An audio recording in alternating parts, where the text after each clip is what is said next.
Police भरती करणाऱ्या सर्व विद्यार्थ्यांचे स्वागत. पुढच्या 60 दिवसामध्ये आपण दररोज 2 व्हिडिओ घेणार आहे, ज्यामध्ये आपण संपूर्ण सामान्य ज्ञान कव्हर करणार आहे.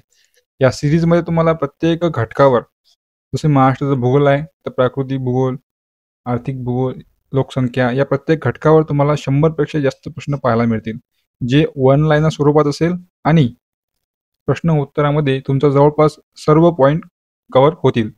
आज आपण काय शिकणार आहे, तर आज आपण पाहणार प्रमुख शिखरे, पर्वत डोंगर रांगा, महाराष्ट्रातील पठारे, प्राकृतिक विभाग कोकण, खाड्या बेटे आणि बंदरे, प्रमुख घाट, महाराष्ट्रातील खडक प्रणाली.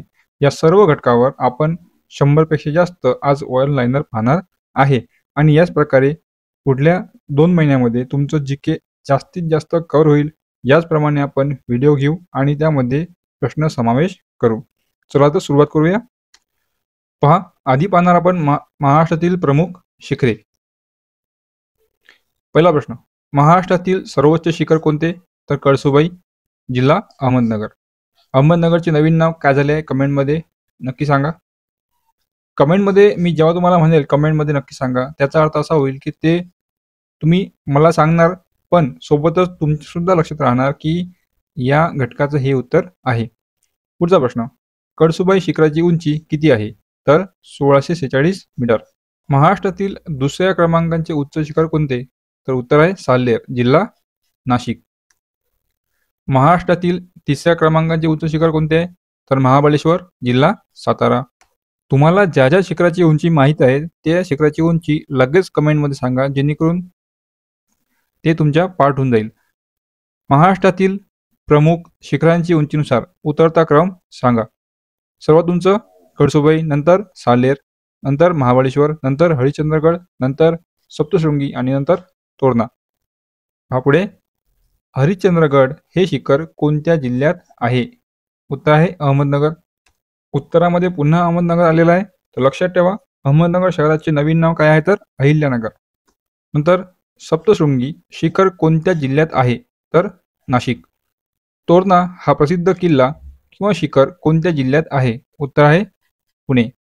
गोदावरी नदीचे उगमस्थान म्हणजेच त्र्यंबकेश्वर कोणत्या टेकडीजवळ आहे? उत्तर आहे ब्रह्मगिरी. अंजनेरी शिखर हनुमानांचे जन्मस्थान कोणत्या जिल्ह्यात आहे? तर उत्तर आहे नाशिक. नंतर वैराट शिखर अमरावती जिल्हा कोणत्या रांगेतील सर्वोच्च शिखर आहे? तर उत्तर आहे गाविलगड टेकड्या. नंतर मकरंदगड किल्ला कोणत्या प्रसिद्ध हिल स्टेशन जवळ आहे? हिल स्टेशन म्हणजेच थंड हवेचे ठिकाण, तर उत्तर आहे महाबळेश्वर.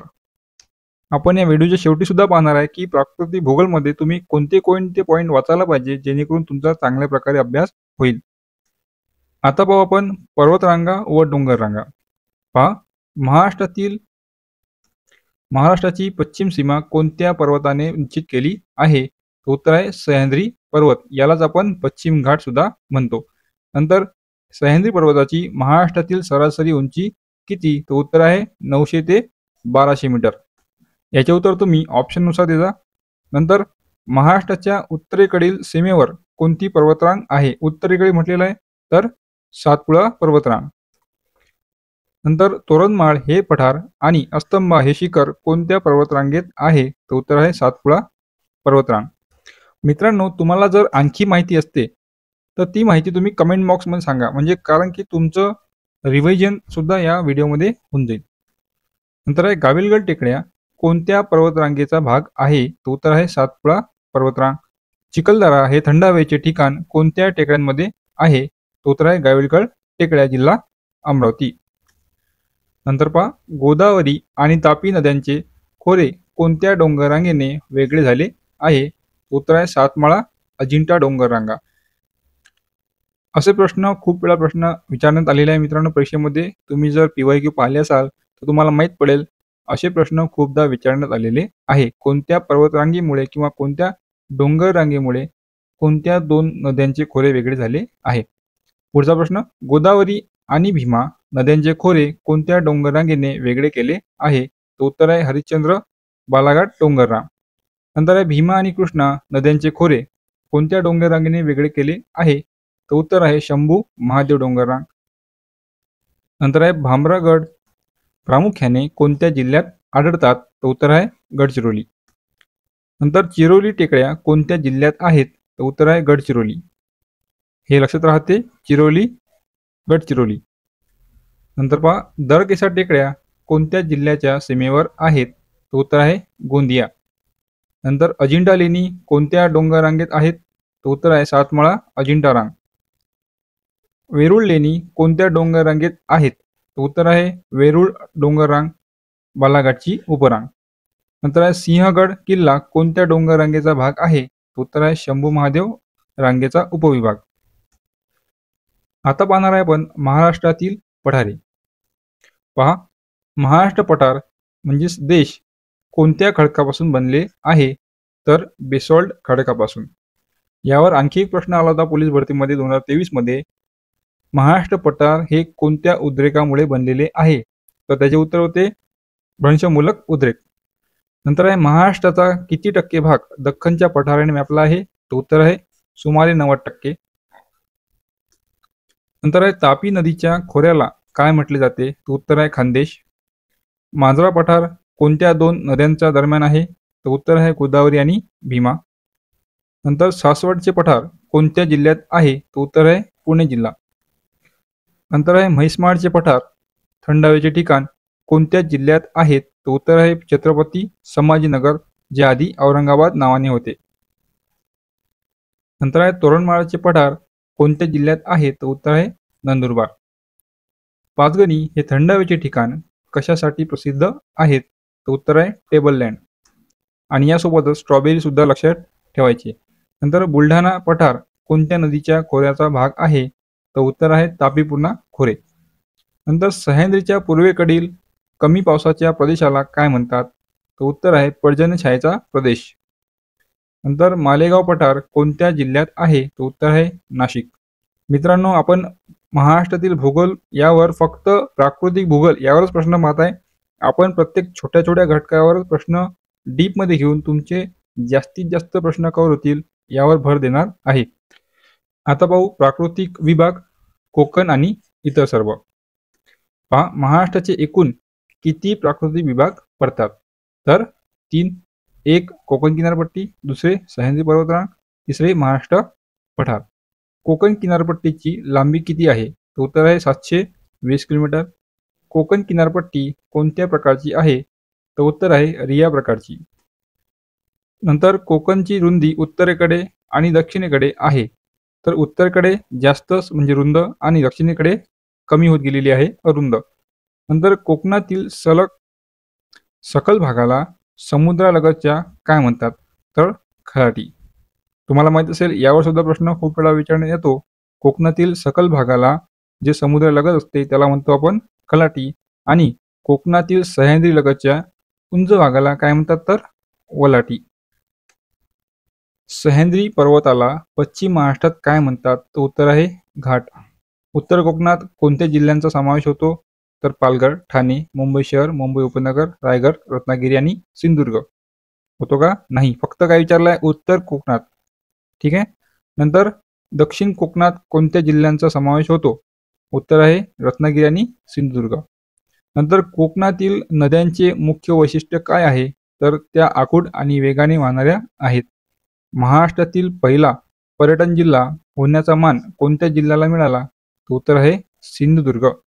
नंतर महाराष्ट्रातील सर्वात कमी क्षेत्राचा जिल्हा कोणता? तर मुंबई शहर. याबद्दल आपण या आधीच्या PYQ व्हिडिओमध्ये माहिती घेतलेली आहे. पुढचा प्रश्न, वर्धा आणि वैनगंगा नद्यांच्या मैदानी प्रदेशाला काय म्हणतात? उत्तर आहे विदर्भाचे मैदान. माथेरान हे थंड हवेचे ठिकाण कोणत्या जिल्ह्यात आहे? तर उत्तर आहे रायगड. नंतर पन्हाळा हे थंड हवेचे ठिकाण कोणत्या शहराला जोडते? तर उत्तर आहे कोल्हापूर. आणि येथे आणखी एक शहराचे नाव येणार, ते तुम्ही कमेंट बॉक्समध्ये सांगा. पुढचा प्रश्न, आता पाहू आपण खाड्या, बेटे आणि बंदरे. पहा, कोकणातील नद्यांच्या मुखात समुद्राचे पाणी शिरून तयार होणाऱ्या भागाला काय म्हणतात? तर उत्तर आहे खाडी. महाराष्ट्रातील सर्वात मोठी खाडी कोणती? तर धरमतरची खाडी. नंतर जयगडची खाडी कोणत्या नदीच्या मुखाशी आहे? तर उत्तर आहे शास्त्री नदी. नंतर दाभोळची खाडी कोणत्या नदीच्या मुखाशी आहे? तर वाशिष्ठी खाडी. महाराष्ट्राच्या दक्षिणेकडची टोकाची म्हणजे शेवटची खाडी कोणती? तर तेरेखोलची खाडी. नंतर तेरेखोल खाडी महाराष्ट्र आणि कोणत्या राज्याची सीमा निश्चित करते? तर उत्तर आहे गोवा. नंतर पहा, मुंबई शहर कोणत्या बेटावर वसलेले आहे? तर 7 बेटांचा द्वीपसमूह यावर मुंबई वसलेली आहे. ते म्हणजेच बॉम्बे आयलंड, परळ, माझगाव, माहीम, कुलाबा, वरडी आणि ओल्ड वुमन आयलंड. याचेच दुसरे नाव काय आहे? कमेंट बॉक्समध्ये नक्की सांगा. घारापुरी लेणी कोणत्या बेटावर आहे? तर घारापुरी बेट, त्याला एलिफंटा बेट सुद्धा म्हणतात. नंतर जंजिरा हा प्रसिद्ध सागरी किल्ला कोणत्या जिल्ह्यात आहे? तर उत्तर आहे रायगड. नंतर महाराष्ट्रातील प्रमुख नैसर्गिक बंदर कोणते? तर मुंबई. न्हावाशेवा म्हणजेच जवाहरलाल नेहरू पोर्ट टर्मिनल हे बंदर कोणत्या जिल्ह्यात आहे? तर हे नवी मुंबई, रायगड जिल्हा, महाराष्ट्र येथे अरबी समुद्राच्या पूर्व किनाऱ्यावर आहे. नंतर अरेडी बंदर कोणत्या जिल्ह्यात आहे? तर उत्तर आहे सिंधुदुर्ग. आता पाहू आपण महाराष्ट्रातील प्रमुख घाट. पहा, थळघाट म्हणजेच कसाऱ्याचा घाट कोणत्या 2 शहरांना जोडतो? तर उत्तर आहे मुंबई नाशिक, राष्ट्रीय महामार्ग NH3. बोरघाट कोणत्या 2 शहरांना जोडतो? तर उत्तर आहे मुंबई पुणे NH48. आंबा घाट कोणत्या 2 शहरांना जोडतो? तर उत्तर आहे कोल्हापूर रत्नागिरी. कुंभार्ली घाट कोणत्या 2 शहरांना जोडतो? तर उत्तर आहे कराड सातारा जिल्हा, चिपळूण रत्नागिरी जिल्हा.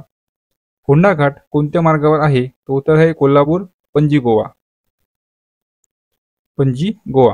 आंबोली घाट कोणत्या जिल्ह्यात आहे? तर उत्तर आहे आणि कोणत्या शहरांना जोडतो? तर उत्तर आहे सिंधुदुर्ग जिल्हा, बेळगाव, सावंतवाडी. माळशेज घाट कोणत्या शहरांना जोडतो? तर उत्तर आहे ठाणे अहमदनगर, अहिल्यानगर. ठीक आहे, कल्याण, आळेफाटा. नंतर वरंधा घाट कोणत्या 2 शहरांना जोडतो? तर उत्तर आहे भोर पुणे, महाड, रायगड. नंतर नाणे घाट कोणत्या प्राचीन शहरांना जोडणारा व्यापारी मार्ग होता? तर जुन्नर पुणे, कल्याण, ठाणे. नंतर ताम्हिणी घाट कोणत्या शहरांना जोडतो? तर उत्तर आहे पुणे, माणगाव. नंतर दिवा घाट कोणत्या मार्गावर आहे? तर पुणे, सासवड. नंतर चोरला घाट कोणत्या राज्यांच्या सीमेवर आहे? तर उत्तर आहे गोवा, कर्नाटक, महाराष्ट्र. महाराष्ट्रामध्ये सिंधुदुर्ग जिल्हा. नंतर पहा, आंबेनळी घाट कोणत्या 2 ठिकाणांना जोडतो? तर उत्तर आहे महाबळेश्वर सातारा, पोलादपूर रायगड. नंतर परसनीचा घाट कोणत्या 2 ठिकाणांना जोडतो? तर उत्तर आहे वाई, पाचगणी, सातारा. नंतर कुरुळ घाट कोणत्या मार्गावर आहे? तर उत्तर आहे कोल्हापूर, वैभववाडी. बावडा घाट कोणत्या 2 तालुक्यांना जोडतो? तर उत्तर आहे कोल्हापूर ते खारेपाटण. हनुमंते घाट कोणत्या शहरांना जोडतो? तर कोल्हापूर, कुडाळ, सिंधुदुर्ग. आता पाहू आपण खडक प्रणाली.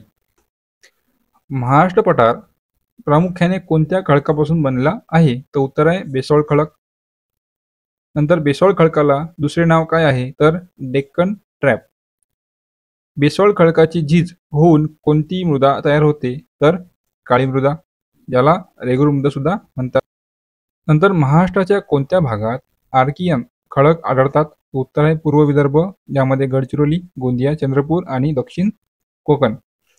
आर्कियन खडकात कोणते मुख्य खनिज सापडते? तर उत्तर आहे लोह खनिज. नंतर कडप्पा प्रणालीचे खडक कोणत्या जिल्ह्यात आढळतात? तर उत्तर आहे कोल्हापूर. यामध्ये आणखी समाविष्ट जिल्हे तुम्ही कमेंटमध्ये सांगा. नंतर आहे विंध्य प्रणालीचे खडक कोणत्या जिल्ह्यात आढळतात? तर उत्तर आहे चंद्रपूर. नंतर गोंडवाना खडक कशासाठी प्रसिद्ध आहेत? तर उत्तर आहे दगडी कोळसा. नंतर गोंडवाना खडक कोणत्या नदीच्या खोऱ्यात प्रामुख्याने आढळतात? तर उत्तर आहे वर्धा, वैनगंगा खोरे, पूर्व विदर्भ. दक्षिण कोकणात कोणते खडक आढळतात? तर उत्तर आहे जांभा खडक. नंतर जांभा खडक कोणत्या प्रक्रियेमुळे तयार होतो? उत्तर आहे अतिपर्जन्य वृष्टीमुळे. नंतर ग्रॅनाइट खडक प्रामुख्याने कुठे आढळतात? तर उत्तर आहे पूर्व विदर्भ, नागपूर, भंडारा, गोंदिया. नंतर धारवाड खडक कशासाठी प्रसिद्ध आहेत? तर उत्तर आहे मॅग्नीज. नंतर धारवाड खडक कुठे आढळतात? तर नागपूर, भंडारा, सिंधुदुर्ग. बॉक्साईट ज्यापासून ॲल्युमिनियम मिळते कोणत्या खडकात आढळते? तर उत्तर आहे जांभा खडक. तर मित्रांनो, हे आहेत महाराष्ट्राची प्राकृतिक रचना यासाठी काही मेन टॉपिक्स. त्या टॉपिकमधून तुम्ही अभ्यास करून तुमचे जास्तीत जास्त पॉईंट कव्हर करू शकता. आपण वन लाईनर पाहिले, वन लाईनरमधून तुमचे काही टॉपिक क्लिअर होतात. ठीक आहे. आपण यावर आणखी प्रश्न घेणार आहोत जेणेकरून आणखी तुमचा डीप हा टॉपिक होईल. परंतु तुम्हाला तुमचा सुद्धा काही अभ्यास जो असतो तो सुद्धा करावा लागतो. पुस्तकाशिवाय तुम्हाला दुसरं कोणतं ऑप्शन नसते. YouTubeवर तुम्ही व्हिडिओ पाहता ते एक रिव्हिजन किंवा तुमचे एक माइंड तुमचा जो कव्हर झाला पाहिजे, कमी वेळ जास्त अभ्यास झाला पाहिजे यासाठी असतो. पण तुमचा जो बेसिक असेल तो तुम्हाला पुस्तकातूनच करावा लागेल. कन्सेप्ट समजल्याशिवाय तुम्ही ट्रिक्स वापरू शकत नाही. तर पहा, काही टॉपिक्स आहेत जसे महाराष्ट्राचे भौगोलिक स्थान, प्रदेश विभाग, नंतर सह्याद्री पर्वतरांग व घाट, नंतर कोकण किनारपट्टी प्रदेश, पठारी प्रदेश, महाराष्ट्रातील नदी प्रणाली, मातीचे प्रकार, हवामान पर्जन्याचा विभाग, नंतर आहे वनसंपदा व वनक्षेत्र, नंतर आहे खनिज संपत्ती, कृषी व नैसर्गिक संसाधने, पर्यावरणीय रचना व जैवविविधता.